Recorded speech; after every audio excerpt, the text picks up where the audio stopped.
Hello दोस्तों, मेरा YouTube channel में आप लोग का फिर से स्वागत है और मेरा नाम है रहमुद्दीन अंसारी और आप देख रहे हैं मेरा यूट्यूब चैनल सेलर अंसारी। तो दोस्तों, आज हम लोग पढ़ने वाले हैं जीएस के ओरल का पार्ट 2, ठीक है, जिसमें 14 से लेकर हम लोग 25 क्वेश्चन अटैम्प्ट करेंगे, वो भी सिर्फ ओरल के। तो दोस्तों, वीडियो शुरू करने से पहले से आप लोग से रिक्वेस्ट है कि ये मैं वीडियो बना रहा हूँ, अगर इस वीडियो में कोई भी मिस्टेक हो जाता है तो प्लीज़ कमेंट सेक्शन में कमेंट कीजिएगा और अपना सजेस्ट डालिएगा, क्योंकि मैं भी एक इंसान हूँ, कंप्यूटर नहीं हूँ, गलती तो किसी से हो जाती है। और दोस्तों, मेरा कोई भी वीडियो जिसमें मैंने मिस्टेक किया हो आप लोग बताइएगा। अगर वो वीडियो वाकई में यूट्यूब पर चलना चाहिए तभी मैं उस वीडियो को रखूँगा। अगर उस वीडियो में मिस्टेक हो, थोड़ा भी मिस्टेक हो, तो मेरे को कमेंट कीजिएगा, मेरे को थोड़ा भी बुरा नहीं लगेगा। अगर वो वीडियो यूट्यूब पर चलने लायक होगा तो मैं उस वीडियो को रखूँगा, नहीं तो डिलीट कर दूँगा। और मेरे को एक आदमी ने, उनका नाम है पारस विश्वास जी, तो उन्होंने मेरे को एक कमेंट किया था जिस पर मैंने मर्चेंट नेवी की न्यू अपडेट बताया था डीजी शिपिंग का। तो बोला था कि भाई ये तुम्हारा वीडियो यूट्यूब पर नहीं चलना चाहिए, इसको तुम डिलीट कर दो, ये मेरे हिसाब से ये वीडियो अच्छी नहीं है। तो पारस जी, मैं उनको बहुत बहुत थैंक यू बोलना चाहता हूँ कि उन्होंने मेरे को ये बात बताई और उनके कहने पर मैंने ये वीडियो को डिलीट कर दिया। तो पारस जी, आप इसी तरह भी मेरे में अंदर कोई भी खामी हो तो पारस जी मेरा हेल्प कीजिएगा आप, क्योंकि ये मेरा यूट्यूब चैनल आप ही लोगों की वजह से है। तो इस वीडियो भी मैं चलता हूँ और इस वीडियो में भी अगर कोई गलती हो जाए तो प्लीज़ आप लोग से रिक्वेस्ट है कि ये मेरे को बताइएगा, मैं इसको सुधारूंगा। तो चलिए शुरू करते हैं। 14 नंबर क्वेश्चन है, will you enter a hold of A bulk carrier immediately after opening, if know why. इसका हिंदी हुआ कि will enter a hold of bulk carrier. अगर बल्क कैरियर के होल्ड में, कार्गो होल्ड में आपको एंटर करने के लिए कहा जाए तुरंत आफ्टर ओपनिंग, यानी बल्क कैरियर का जो हेच कवर होता है उसको खोल दिया जाए और आपको बोला जाए कि उसमें तुरंत एंट्री कीजिए। इफ़ नो, अगर आप एंट्री नहीं करेंगे तो वाई, आपको बताना है कि मैं एंट्री नहीं करूंगा। अगर आप बोलते हैं कि यदि नहीं तो क्यों। तो देखिए एक्चुअली क्या होता है कि अगर उस जैसे ही बल्क कैरियर का हेज कवर खोला जाता है, अगर आपको उसमें एंट्री कर दिया जाए तो उसमें लैक ऑफ ऑक्सीजन होता है, यानी ऑक्सीजन की कमी होती है और उसमें आपको सांस लेने में दिक्कत होगी। तो इसीलिए आप उसमें एंट्री नहीं करेंगे। और तो क्यों, कब करेंगे, तो अगर उसमें प्रॉपर वेंटिलेशन कर दिया जाए, यानी उसमें प्रॉपर वेंटिलेशन यानी हवादार उसको बना दिया, तभी जाकर हम उसमें एंट्री करेंगे। तो इसको इंग्लिश में कैसे बोलेंगे? I will not enter because maybe lack of oxygen. After proper ventilation and make sure the oxygen is available, then I will be entered. लिखेंगे I will, फिर से सुन लीजिए, I will not enter because maybe lack of oxygen. After proper ventilation and then make sure oxygen is available in the hold, then I will be entered. ठीक है, तो ये इसका answer हो गया। आपको जो समझ में नहीं आएगा बोलिएगा, मैं फिर से ट्राई करूंगा, और जो भी गलती हो वो भी बताइएगा। Why is it required to be carry out a risk assessment before undertaking a hazard of a work? बोल रहा है कि रिस्क असेसमेंट क्यों लेना चाहिए हैजार्ड से बचने के लिए। तो avoid the risk of accident, यानी हम रिस्क से बचने के लिए ही रिस्क असेसमेंट लेते हैं। कोई भी एक्सीडेंट से बचने के लिए हम रिस्क असेसमेंट लेते हैं। तो इसका आंसर होगा avoid the risk of accident. Number 16 है, where will you find safe working load of a lifting gear. इसका अर्थ होता है सेफ वर्किंग लोड। मैंने आपसे भी बताया था अभी कि what is safe working load, तो फटाफट आप लोग मेरे को कमेंट कीजिए what is safe working load. देखते हैं कितने लड़के इसका डिफिनेशन सही से बता पाते हैं। Where will you find safe working load of a lifting gear. Lifting gear में सेफ वर्किंग लोड कहाँ पाया जाता है? तो इसका आंसर होगा टेस्ट सर्टिफिकेट। जो सेफ वर्किंग लोड, जो लिफ्टिंग गियर आता है उसका जो टेस्ट सर्टिफिकेट होता है वहीं पर सेफ वर्किंग लोड फाइंड होता है। ठीक है, तो इसका आंसर हो जाएगा टेस्ट सर्टिफिकेट। ठीक है, टेस्ट सर्टिफिकेट। नंबर 17 की बात कर ले, लिखा है where will you find safe working load of a cargo block. बोल रहा है कार्गो ब्लॉक जो होता है उसमें सेफ वर्किंग लोड कहाँ मेंशन होता है, कहाँ पाया जाता है? तो इसमें आप दो तरीका से आंसर दे सकते हैं। पहला होगा वाइंडिंग प्लेट, जिसको बोलते हैं बाइंडिंग प्लेट, और दूसरा हो जाए टेस्ट सर्टिफिकेट। लेकिन आप अधिकतर बोलिएगा बाइंडिंग प्लेट। जो कार्गो ब्लॉक होता है उसमें जो बाइंडिंग प्लेट होता है उसी पर सेफ वर्किंग लोड मेंशन रहता है कि ये 50 टन या 25 टन का वजन वेट को उठाएगा। तो ये आपका हो गया बाइंडिंग प्लेट।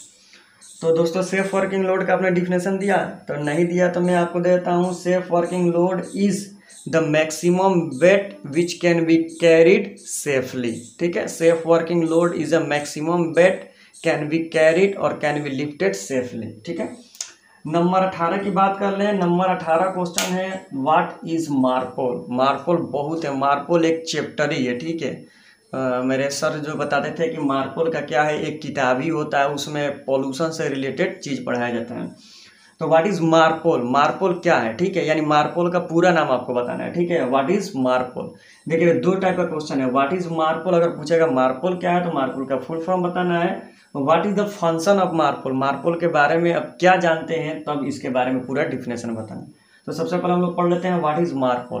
तो मार्पोल का फुल फॉर्म होता है, व्हाट इज मार्पोल, तो मार्पोल का फुल फॉर्म होता है इंटरनेशनल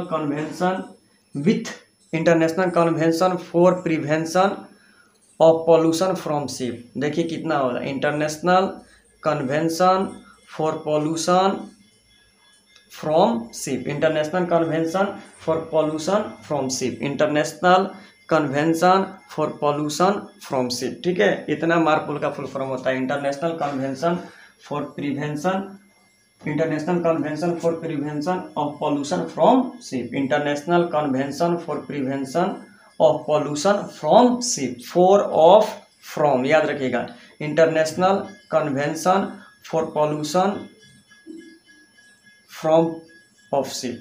ठीक है, तो ये मार्पोल का फुल फॉर्म हो गया। अब हम लोग आते हैं नंबर 19 पर, what is the function of MARPOL. MARPOL का फंक्शन क्या होता है। ठीक है, what is the function of MARPOL, MARPOL का आखिर फंक्शन क्या होता है, तो इसको ध्यान से समझिए। MARPOL is an international convention deal with marine pollution.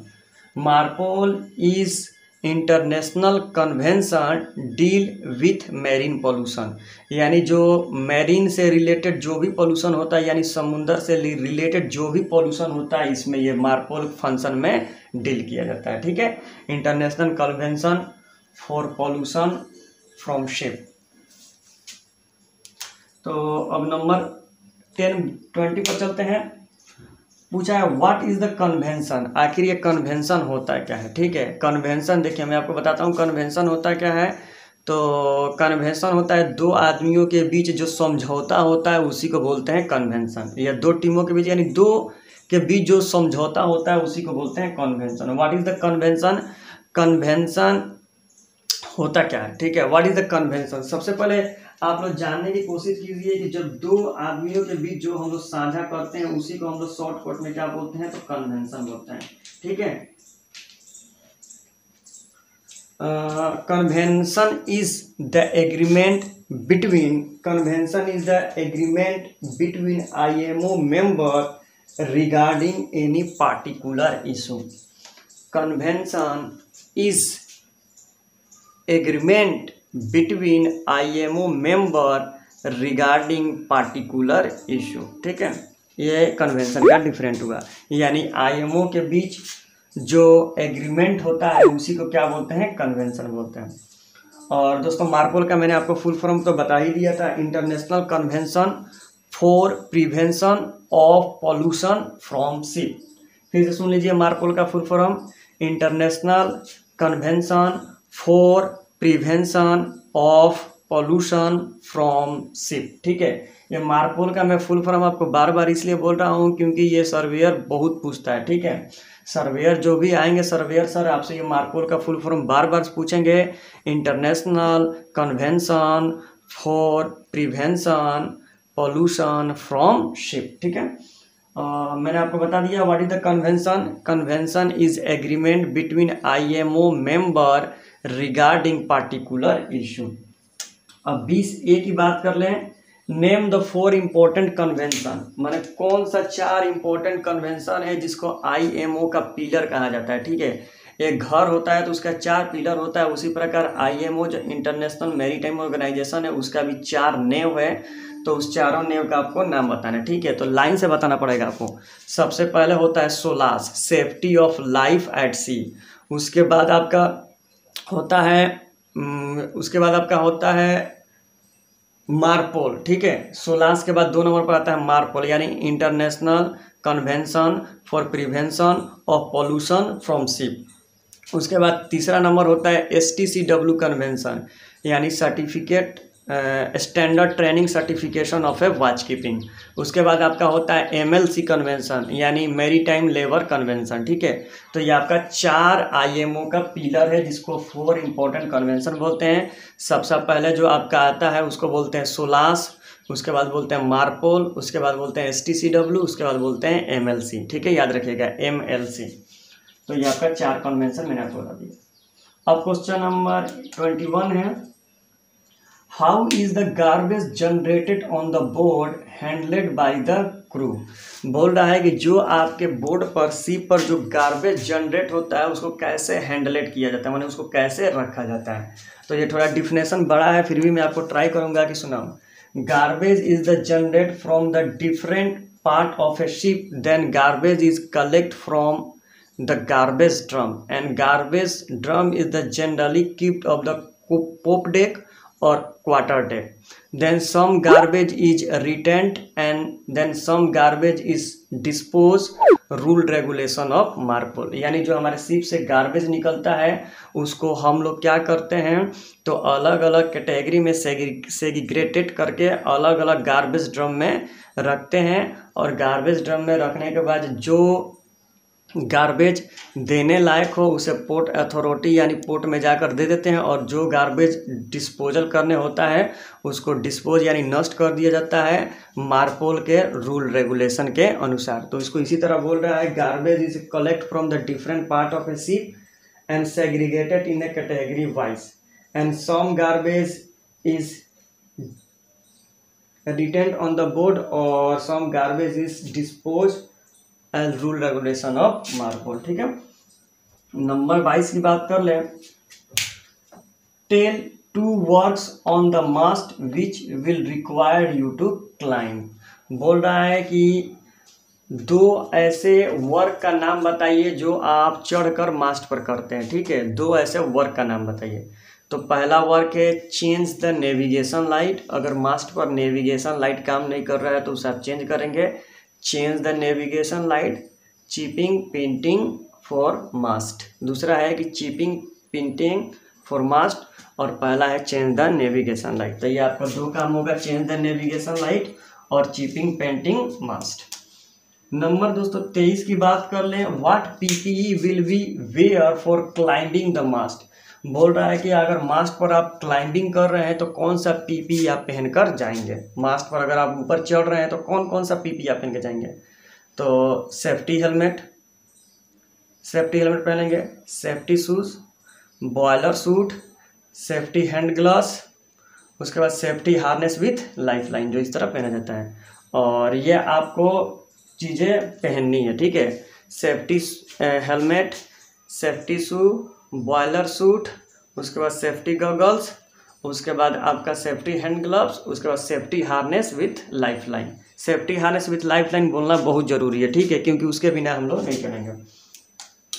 Number 24 की बात कर ले, tell 3 safe practice to be followed when climbing the mast. अगर आप मास्ट पर चढ़ रहे हैं तो कौन सा सेफ प्रैक्टिस आप फॉलो करेंगे कि आपको कुछ ना हो, ठीक है। तो 3 चीज़ें आपको फॉलो करनी है। Must wear the proper PPE, आपको PPE तो पहनना ही पहनना है, यानी पर्सनल प्रोटेक्टिव इक्विपमेंट जो जरूरी है वो पहनना है। तो must wear the proper PPE, must wear the safety harness with life line, आपको safety harness with life line पहनकर जाना है। Must wear the safety harness with life line. और उसके बाद must fill up the aloft work permit, यानी आप जब मास्ट पर चढ़ेंगे तो आप एलॉफ्ट वर्क परमिट को फिलअप करके चढ़ेंगे। तो तीनों में आपको फिर से बताता हूँ, must wear the proper PPE, must wear the safety harness with life line, fill up the checklist, aloft work permit. तो ये आप करके जाएंगे।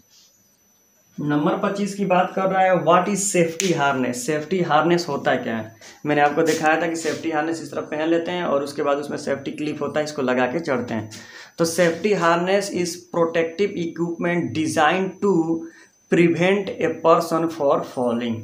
सेफ्टी हार्नेस एक प्रोटेक्टिव इक्विपमेंट है जो विशेषकर डिजाइन किया गया है कि आदमी को ऊपर से गिरने से प्रोटेक्ट करे यानी रोके। तो safety harness is a protective equipment designed to prevent a person for falling. ठीक है, मैंने आपको बता दिया। तो दोस्तों इतना मैंने वीडियो आपको बताया। अगर इसमें कोई भी खामियां हो गई हो तो आप लोग से रिक्वेस्ट है कि प्लीज़ इस खामियों को सही करें। और अगर ये वीडियोस वाकई में लायक है तो बोलिए, मैं इसको यूट्यूब पर रखूँगा, नहीं तो मैं इसे डिलीट कर दूँगा। तो thank you so much for watching this video.